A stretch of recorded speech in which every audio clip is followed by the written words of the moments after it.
Hi, Gene Monterastelli here, the editor of tappingqna.com. The video that you are about to watch is a conversation that was a part of this year's 24 Hours of Tapping. The 24 Hours of Tapping is a fundraiser for the amazing work that is done by the Peaceful Heart Network. The Peaceful Heart Network has brought tapping to migrants, refugees, prisoners, and the underprivileged in over 30 countries all over the world. As you watch this video, if you learned something, if you were touched by it, if you were inspired by it, the easiest way to say thank you is to support the work of the Peaceful Heart Network. To do that, all you need to do is go to 24hoursoftapping.com/support. And as you look in the description and the first comment down below, you will see a direct link to that. I hope you enjoy this conversation. Our next amazing presenter is Chris Ferraro.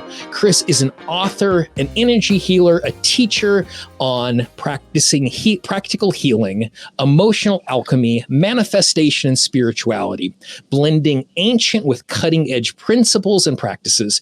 Chris teaches how to clear past wounds and create a flourishing future. She is an accredited certified EFT practitioner, a licensed spiritual practitioner with a private coaching practice for over 15 years. Her books include the #1 Amazon bestseller, Energy Healing, which I love dearly, an introduction to energy psychology practices. Her second book, Manifesting, is in its 6th printing, and her latest, Your Difference is Your Strength, debuts in October, and we get a sneak peek to the amazing stuff that is inside of that, because that is the conversation we're going to be having right now. Please welcome to our virtual stage, my friend, Chris Ferraro. How are you doing, Chris? Hey, I'm so happy to be seeing you and you seeing me. We had a little technical snafu. We had a lot of technical stuff going on in the background. And not only is the team helping you all out in the chat box, the team is helping out our amazing speakers navigate all of this, because we have 34 speakers, I think, in 9 countries and 14 time zones over the course of the next 24 hours. And anytime we get someone on the line, it means that we have won digitally. Yes, so we have. Yes, I thank you for fighting your way through that and getting here. I'm glad you're able to join us. Thank you. Thank you so much for having me. I'm so thrilled to be here. And last year when we did this, it was 10 o'clock at night. I wasn't my freshest, so I'm happy to be early on in the evening today. And I'm just so happy to be a part of this. Awesome. So the conversation we're going to be having today is something that is, as you know, us being friends for a very long time, is near and dear to my heart as well. So why is it that you are so particularly passionate about people just embracing who they are, even in their uniqueness and their differences as we navigate the world? I think it's because I was one of those people who always felt different. Probably from the moment I had any kind of self-awareness, I felt different from the people around me in pretty much every setting that I was in. Later on, there were lots of reasons for that. There was my body. I had learning disabilities that weren't diagnosed. And I had a mystical bent. You know, I spent my childhood, my invisible friends were saints, which I talked to all the time. So I had a lot of differences, and they made life very challenging for me. I was excluded and rejected and often made the brunt of humiliating jokes. And at the same time, there was this still small voice within me that knew that I was here for something tremendous and special, knew that I had value. And so I went about the process of trying to figure out this life thing. How can I become one of these people that life works for me rather than against me? And so I did that by reading a lot of biographies, particularly in junior high. I thought, well, if I can study people who've become somebody, I'll figure out how they did it, and then maybe I'll be able to do that too. And what I was so surprised to learn is that many of those people also felt like misfits, also felt like outcasts, also were not accepted, also were, made fun of for their differences that later on ended up being their greatest assets. And it was at that time that I really decided I was going to embrace all of who I was, no matter what that looked like. And so I became a punk rocker, and I shaved my head, and I lived a very alternative lifestyle lifestyle for many, many years. Some of it was about self-protection, but some of it was also about a movement that said, I could be who I really truly was, and that could be good. It was about embracing all aspects, including the parts of ourselves that we usually deny and project onto other people. And so I became a bit of a queen of the misfits throughout high school and college and even in my later years. And so I am so happy that I am finally getting to share this incredibly life-saving information, because we are living in a time where people are starting to wake up, where they're starting to say, hey, maybe who I am is really okay.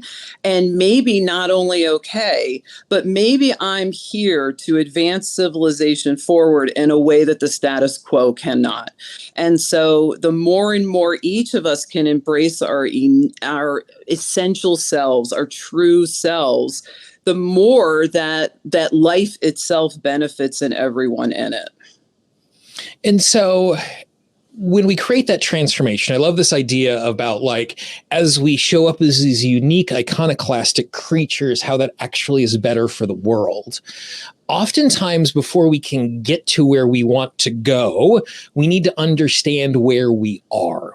So how does, in some ways, understanding that we do not fit in the exact same way. In high school, I called myself the prince in the island of the misfit toys. I understand what that particular thing is as we navigate that. How then does that experience in the past shape us, shape our present self? Because I think it's important for us to understand our present self before we can start transformation and change and evolution inside of that. So what is being offbeat but maybe trying to fit in, or being offbeat and not being appreciated for that? How does that impact us today when we're going to create that change? Well, I just want to start off by saying I think I was on the other side of that island. So, if you'd only crossed over the other side, we would have been friends a lot sooner. So I'll just say that. Well, we are born in cultures of conformity, and there's a lot of reason for that. I think it comes from our primal essential selves, or what we could call tribalism, that there was thousands of years in which fitting in was essential for our very for even being able to survive. Okay, so let's acknowledge that, and acknowledge that when we're working with our energy field, when we're working with our meridians, we are working with that primal self. And yet we come into these places where we're not accepted for so many different reasons. Maybe our brain works differently. Maybe it's a gender or sexuality issue that's different. There's lots of ways that this can show up. What happens is we get excluded, we get shunned, we get ridiculed. And that has a deep and lasting impact on us when we are trying to step forward and transform from the misfit side of that archetype into the trailblazers that I believe we were designed to be. And so it's really important to go through and acknowledge how we have been affected by this. So we need to look at self-esteem issues. This is huge, right? How are we looking at our own self-image, and how has that been crafted by the opinions of other, maybe even really small-minded people? Where are those places where we got messages that we were not okay, that we were not enough, that we were unacceptable in some kind of way? Where did that programming prevent us for stepping into arenas where we really wanted to be? I mean, this was huge for me. I developed a really severe anxiety disorder exactly out of this, and it cost me in a lot of different ways. I was a spoken word poet, and I'll say it, a really good one, but I would go through panic for an entire week before I would get on that stage, and I'd feel sick, and finally I had to stop doing it. Well, of course, why would I want to get on a stage where my artistry is being judged with number ratings in a crowd full of a bunch of other people? Why would I feel safe doing that when I have been through this experience of rejection and being shunned? So it's really important to look at the things we tell ourselves. Sometimes we'll say things like, well, I really didn't want to do that anyway. Or, well, I didn't want to be a part of that at all. And we tell ourselves things that are simply not true. So a lot of this journey involves having some radical honesty with ourselves. And I want to also say, though, that we're made for that kind of radical honesty. We have seen through the illusions. We've seen through fantasies. We have seen through images of people that have not played out the way that we have thought. That many of us are really in touch with what's really true and what's really happening. We just have to develop a resiliency to turn that honesty back on ourselves and on our lives. Because when we can get really, really honest about what we really, really, really want, well, that's what's going to ignite the passion within us. And now we're not just moving away from that which has been harmful. We start moving towards that which we really desire. And lots of doors open up and lots of healing is available in that part of the journey. And one of the things I think is really, at least true in my experience, I will say this descriptively, not prescriptively, but in the way that you're talking about that, you're not talking about it. It's like, oh, I was my old way and now I am my full self out in the world. And like even in your hand gestures, you're talking about this, like we're kind of moving away from this and we're moving into this. And I think that sometimes, at least for me, it's really easy to have unrealistic expectations about the transformational process and clearing out decades of this particular stuff. And it's just like, well, this is the new me and I'm going to do this thing and I'm going to do a little tapping and I'm going to flip that particular switch. I'm guessing from your experience in your own life and working with your clients, it is not something where I am in state A today and I'm in state B today, but it's something that is unfolding in that process. Oh, I think it's going to unfold for me for the rest of my life, honestly. I think that as I grow and as I learn, that I'm always having opportunities to shed the old ideas. This book itself was so healing for me. I know that you got a chance to see an advanced copy. Yeah. There's a lot of very vulnerable and exposing stories within this book. There's a lot of things, true things from my life that are very, very, very open. And so throughout the process of writing and editing and going through all of that, which when you're working with a publisher can take a great amount of time, I needed that time because there were things that I still hadn't gotten to that came up out of that. And my body was saying, are you sure you really want to do this? And while my spirit was like, this is fantastic, I can't wait. So there was a real divergence between these two different aspects of myself. And I could have tried to ignore my body, ignore my primal humanness, but it wouldn't have gotten me very far. I'm sure I would have just ended up sabotaging myself. So here I was approaching this opportunity, not really to write a book. I want to start a revolution. I mean, that's really what I'm looking to do, a radical revolution of people owning their true selves and embracing their gifts and advancing civilization forward. We are living in a time where we are facing some things that I believe are unprecedented. I don't think that that's an overreach to say that. It's going to take the free thinkers. It's going to take the out of the box believers. It's going to take the people who view things in a different way. It's going to take someone who's able to incubate possibility within themselves so that can then happen in the world. So the time is really now for everyone to step forward and unapologetically love who they are. But oh yeah, it's going to be a process. And it's the most wonderful process you could do. It is getting to know more and more of who you truly are.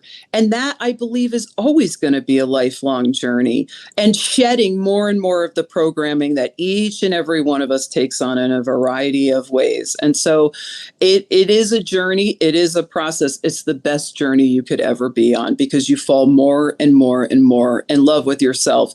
And the more you can be who you truly are, in my experience with clients I've I've worked with, the doors that open, the opportunities that show up, the hidden talents that are within us that come up out of us. I was a writer because the writing was comfortable for me because I could hide behind my words. It was my essential self that said, you're going to speak. And I was like, oh, no, I'm not. Until I got on stage and loved every moment of it. I didn't know I had that within me.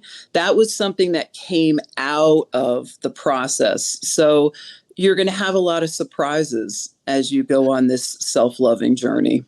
And I would love, I want to ask you a little bit about the process, because you talked about there was like tuning in and revealing the stuff as I'm writing. And I'm guessing the process was not just you writing a book, but instead, as you were writing, things were stirring up and then you were having to respond to that. What did that look like?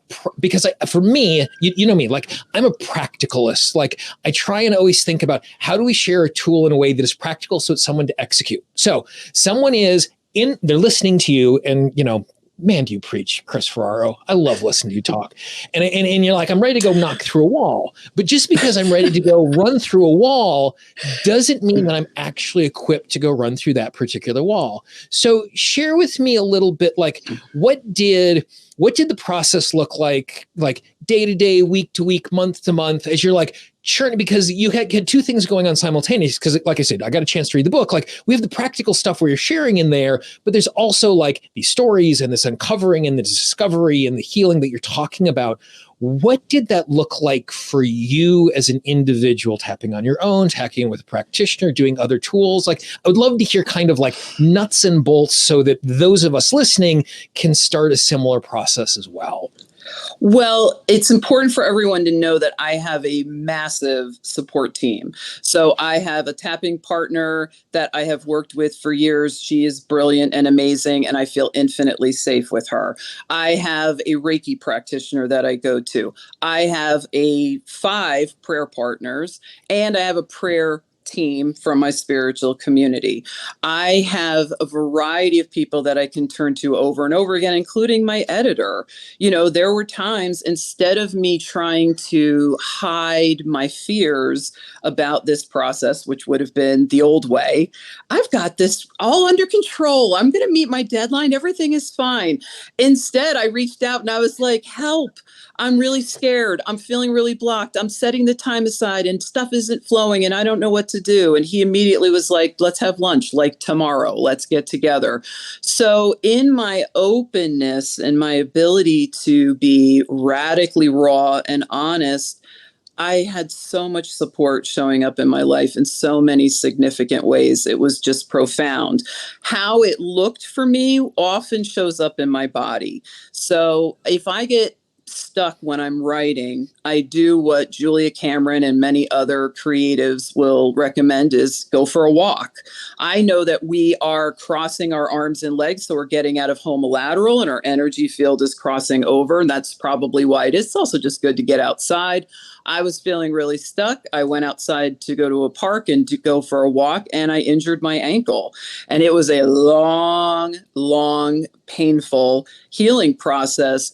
But there was a part of me that did not want to step forward. There was a part of me that was like, you know what? You could just be your original OG healer that you are, hanging out in the background of the world, the best kept secret, and just stay there forever, being really happy to work with the people that you work with and do what you do. I love what I do more than anything. And I could be satisfied with that. But this calling is moving me forward. And my body said, I don't think so. So I think it's really important each step of the way to just bring self-awareness. Listen, I can be on my devices as much as anyone else. I can be lost in my head better than anyone can. However, we've got to spend daily time in self-reflection and in an internal experience. We have to listen to our thoughts. We have to listen to those feelings that come up. And so many years ago, I just recognized that I didn't need to do the personal peace procedure as outlined by Gary Craig, that my life gave me exactly what I needed to work on next. And it was far more organic than going through a list. And so throughout this process, there there was a lot of that. All of a sudden, I'd really healed my insomnia. Suddenly that came back and I wasn't sleeping. So it's really hard for me to ignore the next level of the growth, the next level of the clearing, the next level of embodying, what I really stand for, because it's usually really painful and annoying. And yes. And the thing that I love about the answer you just gave, the first half of your answer was about reaching out to others for help. The first thing that you said was to reach out for help. Like, I love the democratizing effect of tapping. I love the fact that it's a tool that we can use for ourselves, but with certain things, it's impossible for me to hold a safe space for myself and do the work simultaneously. If someone ever wants to work with me, my single favorite question is, do you have a practitioner? Or do you have a coach? Like, they're saying, you need to be doing the work if you're going to be helping me. And so, so often those of us who teach tools, and you've written 3 books on tools and how to use tools, and still your first answer was, I have a support team. I reach out for help and I do that sort of thing. And so just for everybody who's listening along and adding the stuff, we are notoriously eyewitnesses to our own experience. And sometimes we are just too close to see what's going on. And so it warms my heart to know that your first response is, I need to get help from the outside before I try and tackle this thing. I need to find a support system around me. So could I just follow up on that with that a little bit? Because people that have felt like misfits, that have felt different, it is very easy to isolate because people don't feel safe, right? And this was true of me for so many years of my life. Being on my own, I felt very comfortable because it was predictable. It was within my control. People, not so much within my control. People, maybe not so safe. People have harmed me. Maybe people aren't good. And so it's very, very easy to do that. And yet what I want to say to everyone, no man, woman, person is an island. We are creatures of community. We are creatures of collaboration. We are meant to be in harmony with other people. And it's absolutely essential to get outside help from others. I have learned to be so radically raw and vulnerable. And in those places, I am loved by the people that support me. I have a support system that's unlike anything I could have ever mentioned. That's not even including my wonderful friends and colleagues within the field that support me in so many ways. I have a huge circle of people locally, nationally, internationally, to be there for me. And I don't hesitate for a moment. And I cannot do this work at the level that I'm doing without having people on my support team every single step of the way, not just when I'm in crisis, but on a regular basis. And so as we have been having this conversation, I am just trying to read the minds of the folks who are gathering us all over the world. And I'm guessing that there are multiple responses happening. And I'm guessing that multiple responses are happening simultaneously inside of people because we are capable of having multiple emotional responses simultaneously. Would it be possible? Would you be willing to, knowing that we're in a circumstance where we have excitement and it's like, oh crap, I have to go deep. There is the, boy, it'd be awesome to be connected. And oh crap, I have to expose myself in the way that you're just talking about.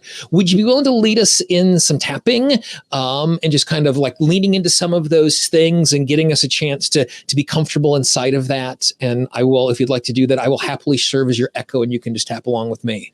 I'd love to do that. One of the things that I talk about in the book is that out of this experience, we develop Achilles heels. Those are things that we need to heal, but we also develop superpowers. So I would like to, tap on some of those Achilles heels and superpowers. However, I am on my phone and I have no idea what the time is. So you're going to need to let you just lead along. I'm gonna wrap us. I'm gonna land the plane when it's time for us to land the plane. You just do what you got to do. Okay, great. Okay, everybody. So let's just start on tapping on the side of the hand. And let's start with taking a nice deep breath in through the nose and blowing out. And just allow yourself to be present in this moment. Wherever you're sitting, on a chair, a bed, a floor, recognize that you are being held, that you are being supported, and it's safe to relax.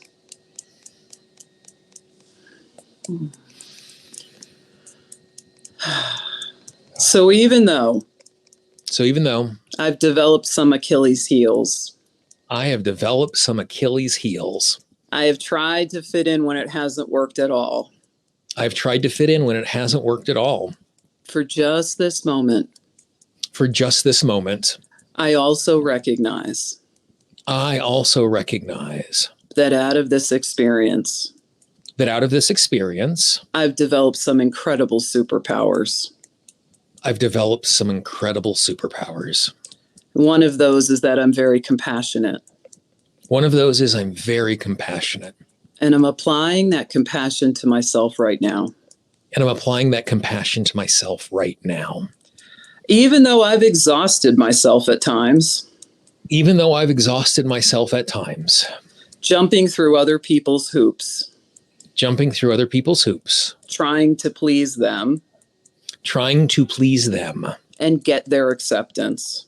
and get their acceptance. For just right now, For just right now, I'm willing to put that aside I'm willing to put that aside and recognize the power and recognize the power in my incredible independence. in my incredible independence. And I'd like to please myself first. And I would like to please myself first. Even though I don't always feel so great about myself, Even though I don't always feel so great about myself. there were times in the past There were times in the past where I encountered people that didn't see who I really was. I encountered people who didn't see who I really was. For just right now, For just right now, I'm choosing to see who I really am. I'm choosing to see who I really am. I'm choosing to see all of the good that is in me. I'm choosing to see all of the good that is in me.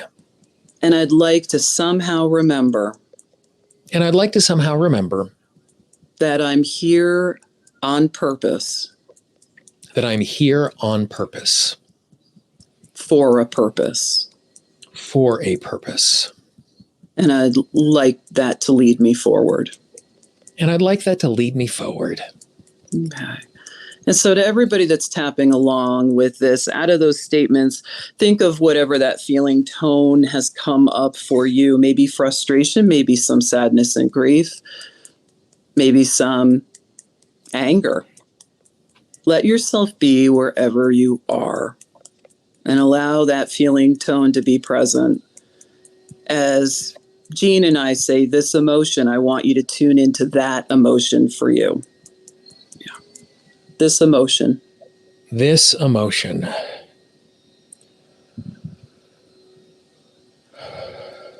This feeling and all that it means to me. This feeling and all that it means to me. This feeling and all the ways it's affected me. This feeling and all the ways that it's affected me. This feeling and how unfair it all is. This feeling and how unfair it all is. This feeling as I ask, why me? This feeling as I ask, why me? This feeling. This feeling. It may have been here for some time. It may have been here for some time. I'm allowing it to express. I'm allowing it to express. It's safe, right, and good to be where I am.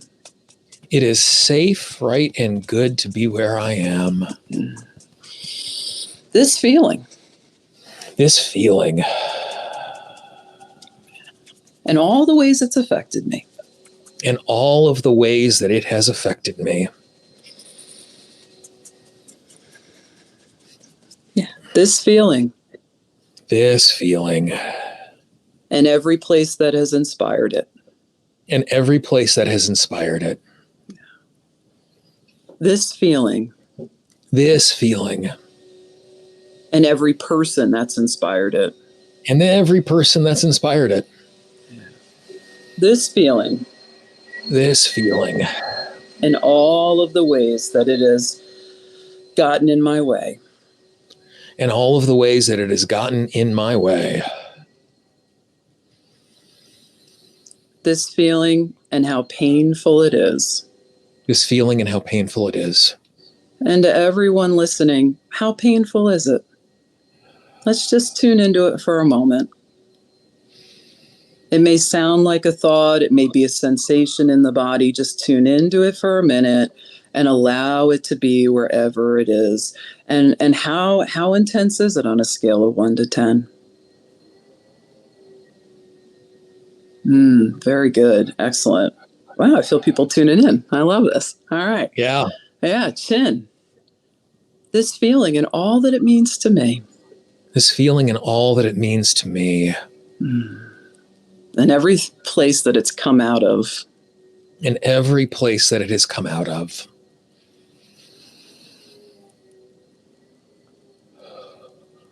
And all the times it's felt too overwhelming. And all the times it's felt too overwhelming. Collarbone. For just right now, I'm tapping on it. For just right now, I'm tapping on it. With a global family of people who get it. With a global family of people who get it. I don't have to keep carrying this all on my own. I don't have to keep carrying this all on my own. Yeah.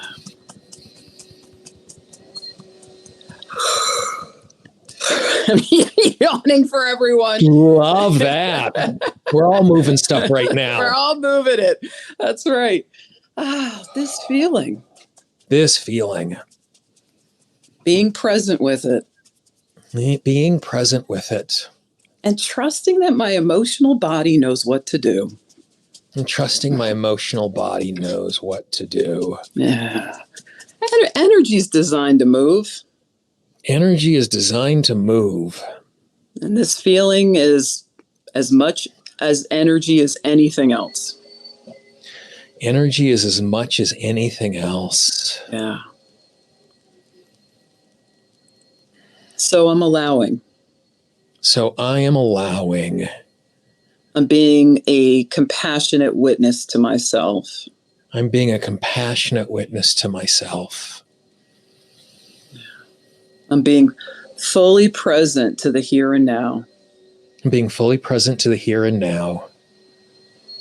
I'm being fully present to what is. I'm being fully present to what is. And let's do that while we're tapping here on chin. Let's just do a little scan and see where that feeling is at.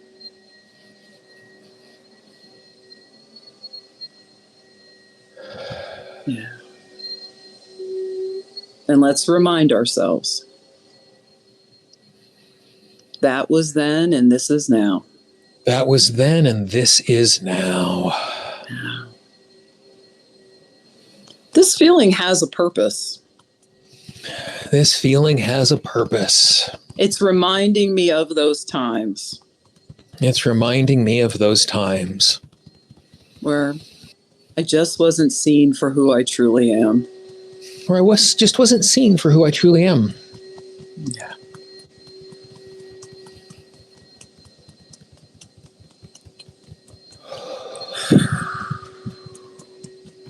But that was then and this is now. That was then and this is now. So I come into the here and now. So I come into the here and now. And I remember it is safe, right, and good. And I remember it is safe, right, and good. To allow this energy to flow. To allow this energy to flow. To get untangled. To get untangled. To soften. To soften. And I embrace the relief. And I embrace the relief. Oh. Oh. My buddy Alan Davidson, whenever we would tap together, we'd find around a tap and I'd say stretch, and he'd literally go with all 6'8" of them, just shaking it all out. Oh, it's awesome. You just, if I'm looking at the chat box correctly, you have created a domino cascades of yawns across the planet with our little tapping with lots of relief in that particular stuff. Chris Ferraro, professional yawner on duty. Absolutely. And the thing that, again, the thing that I love about what we just did right there is, it's like we started the conversation today, wordless tapping TTT, just tuning in. Here again, we're not going into the memories. We're not we're just being present to what is going on. Like as we were going through this process, they're just somewhere, and I don't know what it's attached to or what the story was, but all of a sudden there's this just huge sense of sadness. And for me, sadness is grief. And I'm sure I'm mourning someplace where I wasn't myself, but I didn't have to know any of the details. That's here and exactly now, right. Being present, this feeling, here and now, this, those sorts of tapping phrases, you and I geek out with the best of them on super sophisticated, progressive, all of these amazing things. But again, it's just so critical and it's so important that we just come back to just simple, to just present, to just there. And so Kris, first, I want to thank you for your model of who you are in the world. You are one of those people who walk the walk and you're not just teaching stuff. I know that you do the work internally. Secondly, thank you for sharing your amazing time and attention.